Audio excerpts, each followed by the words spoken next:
Buenas tardes, ingeniero Freddy. Compañeros, este video es para sustentar la actividad final de este curso de electrónica análoga, la etapa 6, presentado al ingeniero Freddy Mayo Rentería por Abner Yamir Rodríguez. Bien, se nos pide entonces diseñar para esta etapa final una fuente de alimentación regulada variable.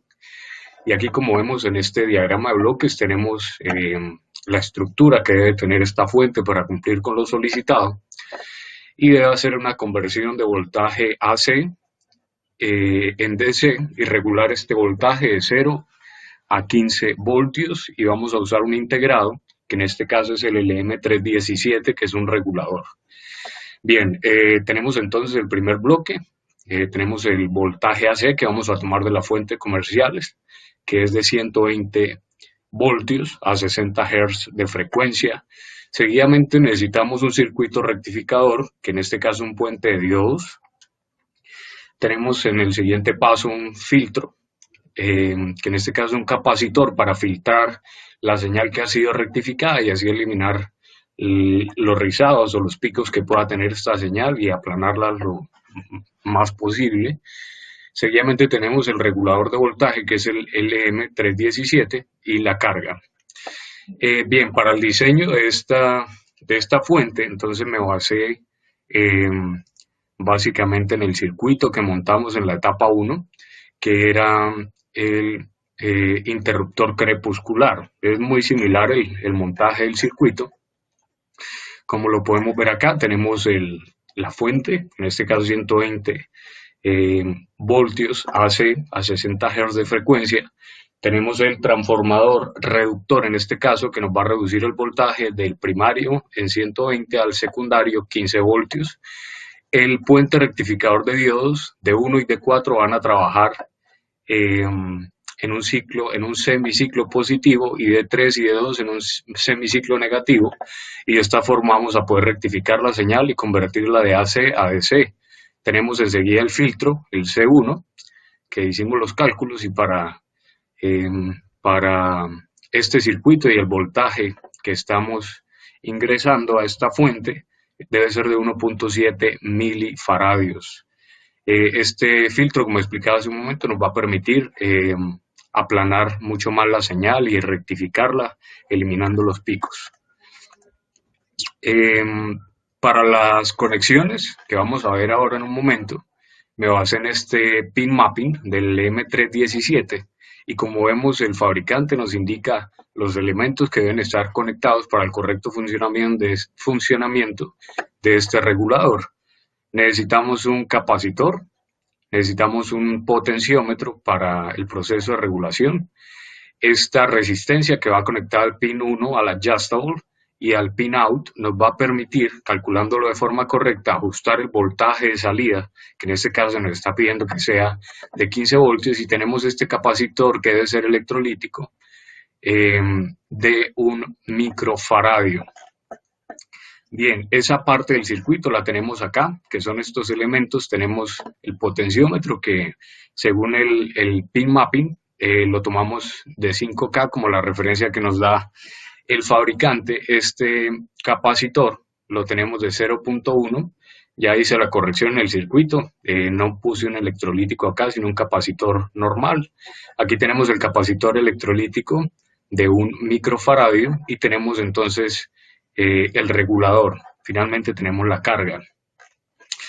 Internamente, aquí está la estructura interna de este regulador, y básicamente en el diseño de este proyecto lo que vamos a hacer es la convergencia de todas las temáticas trabajadas y los temas que se apropiaron, que tienen que ver, en este caso, trabajamos con transistores, trabajamos con JFET, trabajamos con amplificadores operacionales, y en el circuito, como pudimos ver, no integré ni JFET ni transistores sencillos. ¿Por qué? Porque dentro del integrado, que es el regulador, tenemos, como podemos apreciar, amplificadores operacionales, transistores, diodos, etc. Entonces la parte interna de este regulador integra los elementos que dentro del circuito omití y que se trabajaron en las diferentes unidades y en los diferentes proyectos que realizamos en este curso. Aquí tenemos el integrado físico, tenemos el pin adjustable que nos permite el ajuste del voltaje, el output voltage, que es el voltaje de salida, y el input voltage, que en este caso son los 15 voltios que están ingresando. Bien, ya mostramos lo que fue el pin mapping. Ahora tenemos lo que son los cálculos. Tenemos la relación de transformación, que en este caso nos da un valor de 5.66. Tenemos la inductancia del primario, que es voltaje del primario sobre voltaje del secundario, en este caso 120 voltios RMS sobre 21.21 voltios, que es el RMS 15, por 2, que va a ser la inductancia del secundario, la tomé como 2 en este caso, y la inductancia del primario debe ser de 64 Henrys en este caso. Seguidamente tenemos esta fórmula que es la que nos da el fabricante para poder hallar la relación de ganancia en la resistencia R1 para la parametrización correcta del voltaje que queremos máximo que nos entregue el regulador. En este caso el voltage out es igual a 1.25 voltios, que es el voltaje mínimo del regulador, de ahí no va a bajar más, por 1 más R2 sobre R1 más corriente del adjustable por R2. La corriente del adjustable, como vemos aquí en esta tabla que nos entregan los fabricantes de Texas Instruments, la típica es 50 microamperios, entonces nos basamos en eso para decir que el voltaje de R2, que en este caso es este voltaje de acá, es igual a la corriente del adjustable 50 microamperios por R2. Reemplazamos los valores, en este caso R2 es de 5 kilo ohmios sobre R1, la corriente del adjustable 50 microamperios, despejamos R1, el voltaje out es igual a 15, lo despejamos también, y finalmente al reemplazar y operar tenemos que R1 debe ser de 462.96 ohmios, para que por el pin adjustable podamos ajustar al máximo 15 voltios en la salida del regulador.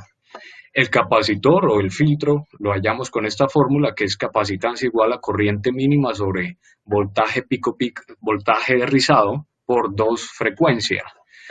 Como podemos ver aquí, en esta tabla también entregada por Texas Instruments, la corriente típica o mínima, en este caso 0.01 amperios, lo que quiere decir que es de 100 miliamperios. Reemplazamos el voltaje pico rizado, lo tomamos como 0.49, 0.5 voltios aproximado, como trabajamos en la etapa 1 con el interruptor crepuscular. La frecuencia es 60 y la capacitancia es de 1.66 milifaradios. Aquí tenemos entonces la simulación a diferentes etapas en el potenciómetro. Al 100% nos está entregando 15 voltios y 150 miliamperios, como podemos apreciar. Al 80% del potenciómetro nos está entregando 12.3 voltios y 123 miliamperios. A 60, 9.51 voltios y 95.1 miliamperios.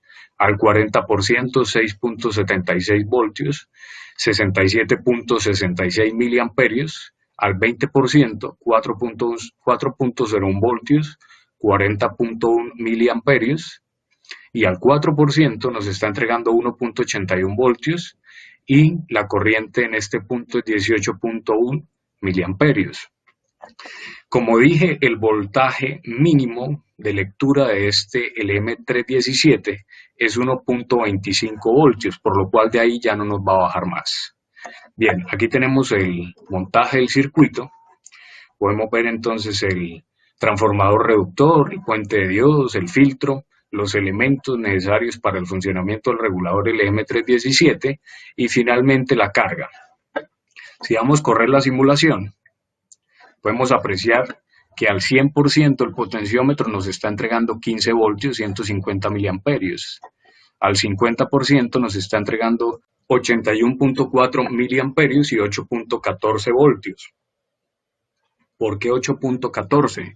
Porque el voltaje mínimo no es 0, nos entrega, según el datasheet que nos entrega el fabricante, es 1.25 voltios la lectura mínima, y la máxima para la configuración por este pin adjustable, que es el 1, es de 15 voltios, que lo calculamos con esta resistencia.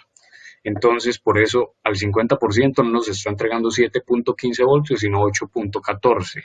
Y al mínimo, vemos los logic proof, que se apagan cuando ya no hay circulación de corriente de electrones, nos está entregando 1.26, que es aproximado al mínimo. Bien, con eso comprobamos el correcto funcionamiento de esta fuente, y ahora pues quise integrar una aplicación extra, que en este caso es un sistema que consta de un control de velocidad y sentido de giro de motor con un puente H. Estamos tomando entonces la fuente regulada como fuente de alimentación para el puente H, y con esta fuente externa estamos controlando el control, digamos, el sentido de giro de los motores. Entonces, ¿cómo funciona el puente H? Bueno, inicialmente no usé un transistor normal, sino que usé un MOSFET, que en este caso se usa para control de dispositivos de potencia, principalmente porque no funciona, bueno, en este pin que es el gate, necesitamos un voltaje threshold que debe ser de 3.60 mínimo para que el MOSFET entre en saturación. Entonces, teniendo en cuenta esto, pues principalmente se usa para dispositivos de potencia. El MOSFET quiere decir, o su traducción del inglés, es Metal Oxide Semiconductor Field Effect Transistor. Entonces es un transistor de efecto de campo. Y bueno, el puente H básicamente funciona de la siguiente forma. Si switchamos para el left, que es esta parte de acá, entra el voltaje, que mínimo debe ser de 3.60 voltios, y como la fuente nos entrega 15 es suficiente. Entra el voltaje, se cierra o entra en saturación el MOSFET, y entonces la corriente viene a este punto, y como no hay alimentación por este lado, y este está en corte, entonces la corriente no puede pasar por este lado, sino que alimenta esta parte del motor, siendo esta señal la positiva.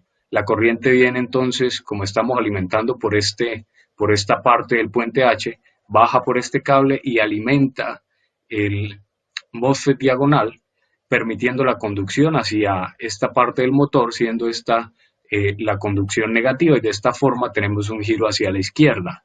La corriente intenta venir a este lado, pero como está en corte este MOSFET, entonces no va a haber conducción.